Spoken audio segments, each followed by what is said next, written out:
Welcome to fact check. ప్రపంచవ్యాప్తంగా పెరిగిపోతున్న భూతాపం వల్ల అంటార్కిటికా ప్రాంతంలోని ఐస్ ప్రాంతాలు కూడా తగ్గిపోతున్నాయని రిపోర్టులు చెబుతున్నాయి. తాజాగా స్విట్జర్లాండ్లోని ఆల్ప్స్ పర్వతాల్లో బిర్క్ గ్లేసియర్ కూలిపోయింది.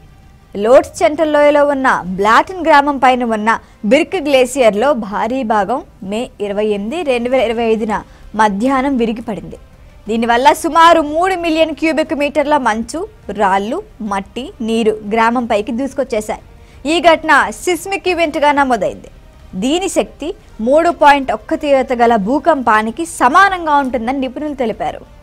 బ్లాటన్ గ్రామంలోని 90% భాగం శిథిలమైపోయింది. గత మే నెల మొదట్లో గ్లేసియర్లో అస్థిరత గురించి భూ విజ్ఞాన శాస్త్రవేత్తలు గ్రామంలోని 300 మంది నివాసితులకి అలాగే పశు సంపదని ఖాళీ చేయించమని ఆదేశించారు. ఈ ముందస్తు హెచ్చరిక వల్లే పెద్ద ఎత్తున ప్రాణ నష్టం తగ్గించగలిగారు కూడా. ఈ ఘటనకి ప్రధాన కారణం గ్లోబల్ వార్మింగ్ వల్ల గ్లేసియర్లు కరగటం, పర్మాఫ్రాస్ట్ బలహీనపడటమని నిపుణులు చెబుతున్నారు.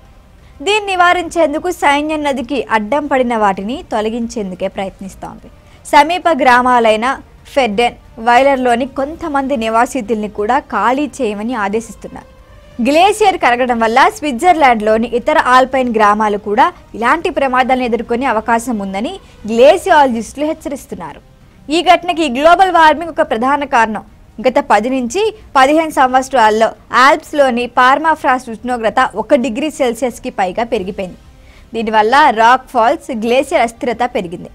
స్విట్జర్లాండ్లో గ్లేసియర్లు 2023లో 4% మంచుని కోల్పోయాయి.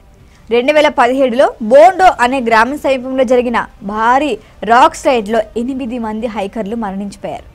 ప్రస్తుతం బిర్క్ గ్లేసియర్ కూలిపోవటం వల్ల బ్లాటన్ గ్రామం దాదాపుగా నాశనమైంది. ఇది గ్లోబల్ వార్మింగ్ వల్ల ఆల్ప్స్లో గ్లేసియర్లు, పర్మాఫ్రాస్ట్ అస్థిరతని సూచిస్తోంది. ప్రపంచానికి హెచ్చరికలు పంపించినట్లయింది. ఈ వీడియో కనుక మీకు నచ్చినట్టయితే లైక్ చేయండి, షేర్ చేయండి, సబ్స్క్రైబ్ చేయండి. అలాగే పక్కనే ఉన్న బెల్ ఐకాన్ని క్లిక్ చేయండి.